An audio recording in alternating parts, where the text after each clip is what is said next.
Mikayla Murray went missing 12 years ago on the eve of her 18th birthday. She didn't have any big plans or anything, but her friends described her as having been in a particularly good mood for what was an otherwise perfectly normal Friday. She'd gone to school, soccer practice, work, and then came home for a night of movies with her kid brother, James.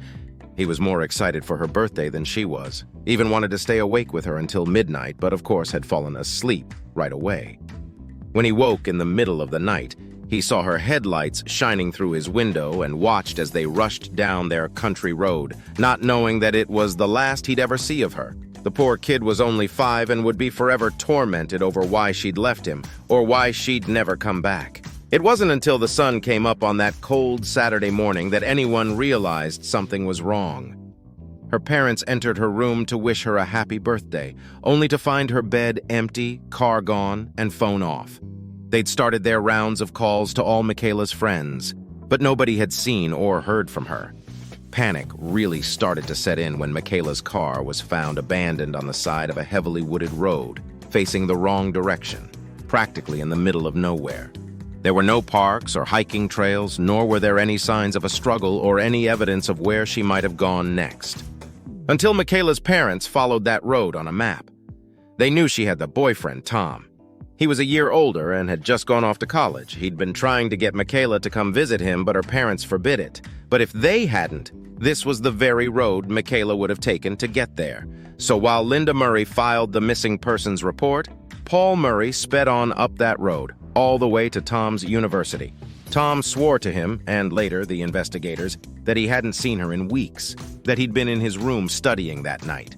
His roommate confirmed as much with the added disclosure of having later gone home, where he'd then spent the weekend. The rest was uncertain. The police looked deeper into Tom and found strands of Mikayla's hair in his car, which proved nothing foul, but it spooked him enough into admitting that he'd seen Mikayla more recently than he'd stated, that he'd picked her up late the weekend prior for a midnight drive. This sounded precisely like what had happened the night she'd gone missing, but police found nothing to substantiate it. Tom was eventually cleared as a suspect, and the Murrays would never let it go. They were certain he was involved in Mikayla's disappearance. So certain that Paul Murray spent several nights sitting outside Tom's dorm, waiting to catch his daughter going in or out. Tom's family wanted to press charges, but Paul had friends in the sheriff's office who'd assured the family that it would not happen again and left Paul with a very stern warning. But being friends with law enforcement only went so far, as the case would soon go cold, with days, weeks, and months passing by without any further updates. The public moved on, while the people in Mikayla's life were left with this dark cloud of uncertainty, wondering what had happened to her, if she was out there somewhere alive. And she was. She was about to return home after more than a decade gone. Because I'm Mikayla Murray, and I ran away that night to start a new life. That's what I told the Murrays anyway. I had no freaking idea what happened to that girl. I'm awful, I know. I'm not proud of myself. I was desperate, homeless, and on the run, smoking a pack a day, sleeping with men from bars for money only to spend it at another bar and do it all over again. I was stuck and needed a plan. Then I saw her face, Mikayla Murray. It was on a bulletin board at some cheap motel I'd been passing through. There were half a dozen girls on there, but Mikayla stood out. Her blonde hair straight and pretty, her blue eyes as wide as her smile. It stopped me dead in my tracks because she looked like me. Exactly like me. I could have swapped in one of my old high school photos and nobody would have noticed. Not that anyone was paying attention to this board or these girls anymore. Even the lady at the motel who'd spotted me staring said, "They ain't coming home, dear, but I don't got the heart to take 'em down." I was curious, enough to turn on the phone I'd kept in my bag, just in case. My father had long stopped paying for it, but the motel offered free Wi-Fi and I'd used it to read more about Mikayla. I learned that she was only 2 years older than me and that the photo in the lobby wasn't just a one-off.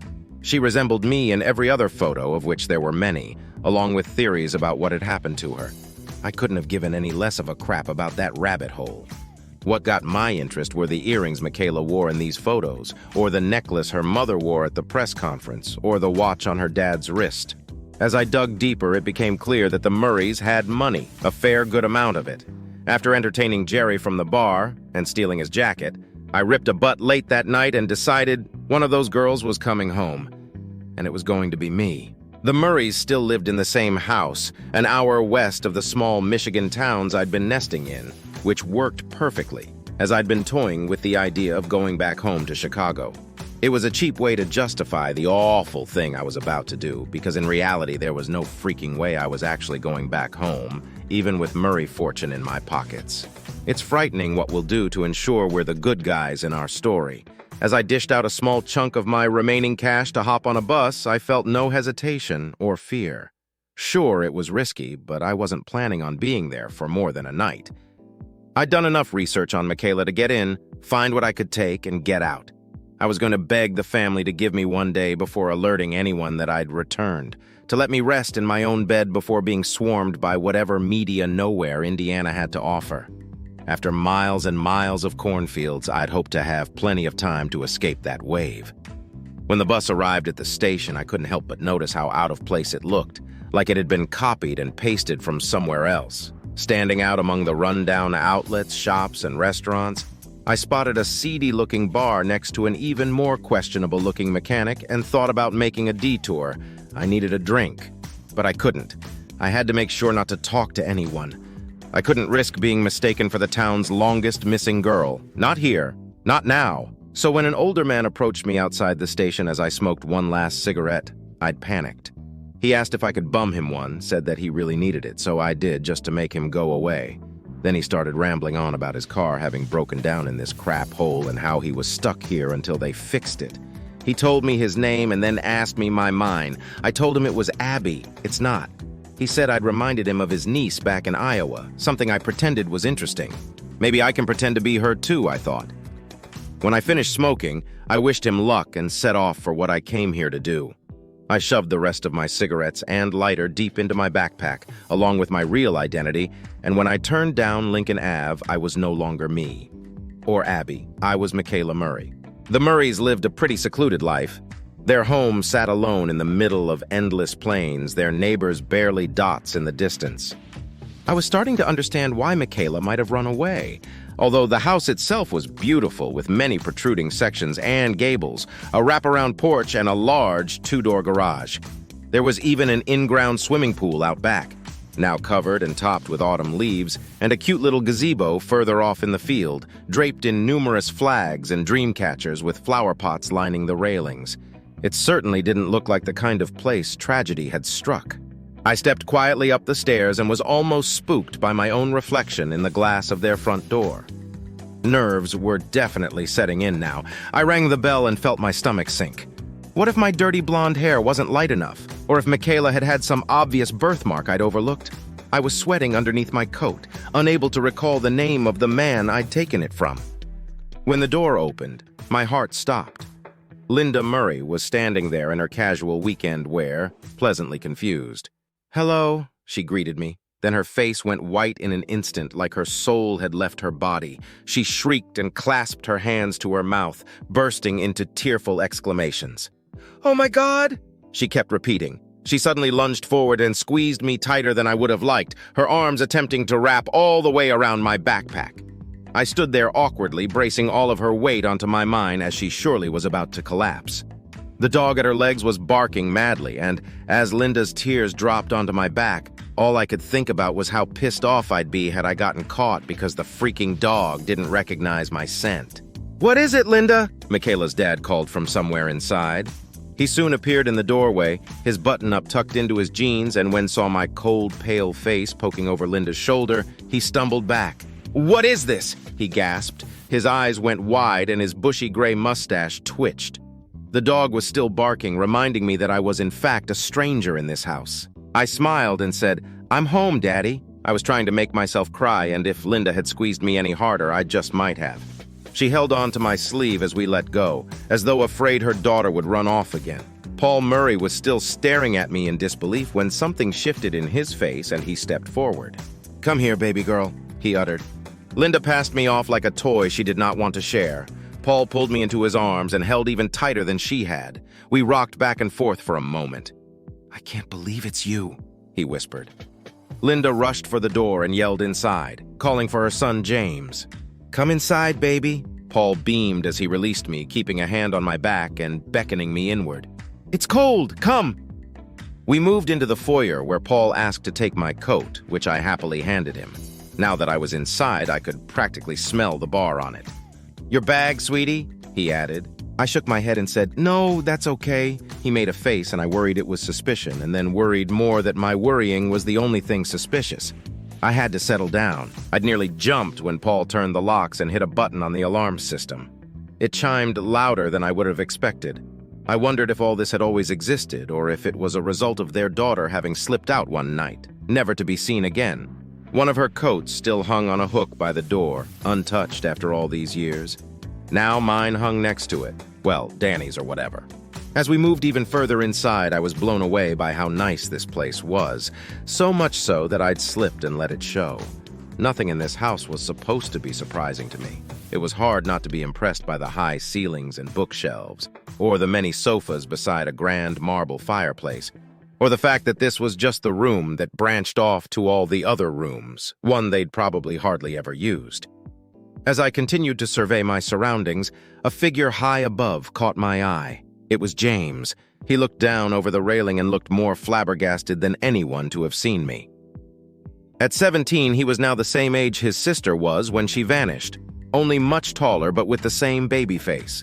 "Look, James, look who it is!" Linda cried joyfully. "It's Sissy! Come give her a hug!"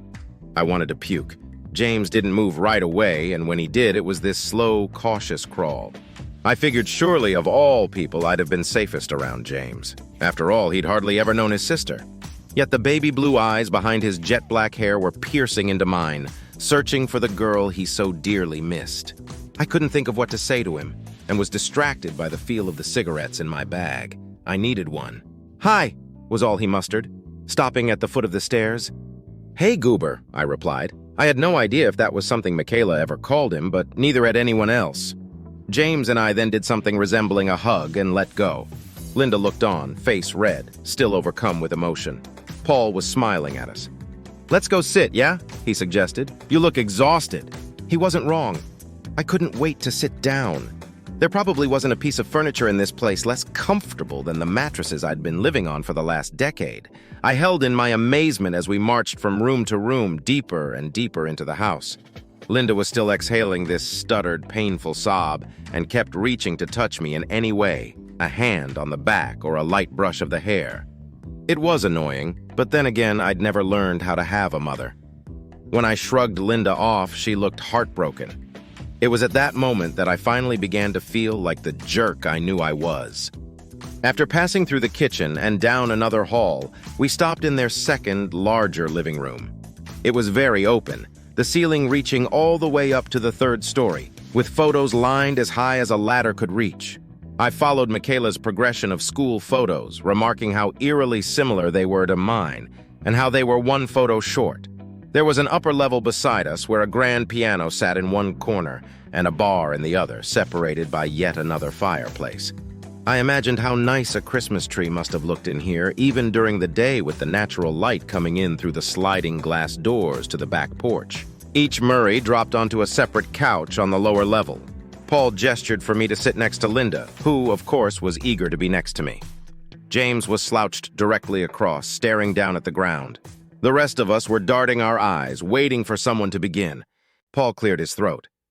"Let me just start by saying that we're not mad." Linda was nodding feverishly in agreement. Paul went on. "We just want to know what happened."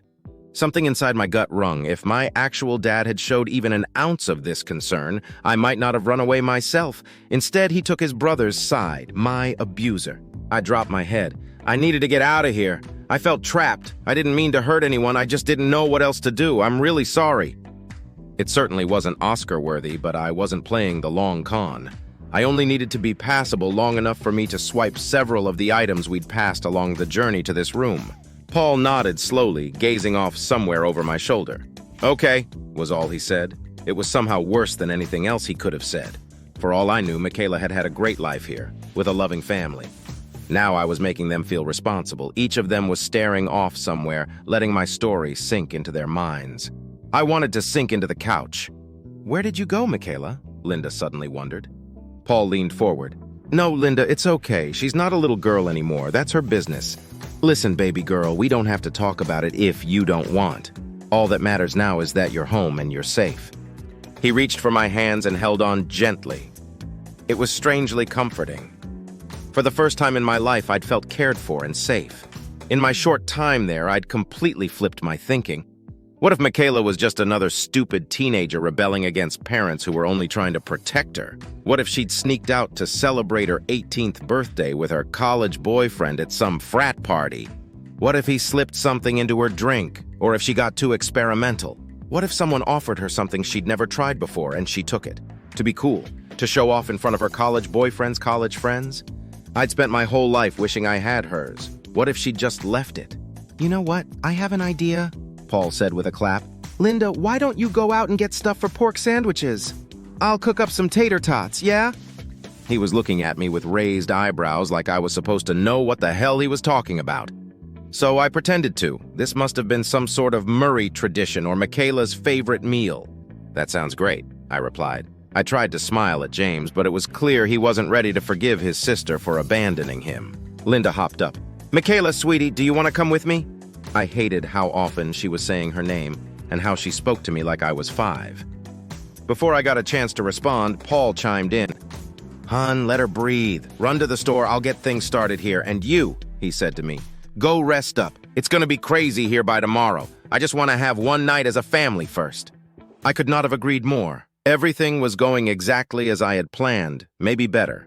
There was a really shiny, diamond-studded vase across the room calling my name, right next to an autographed jersey of some football player I'd never heard of.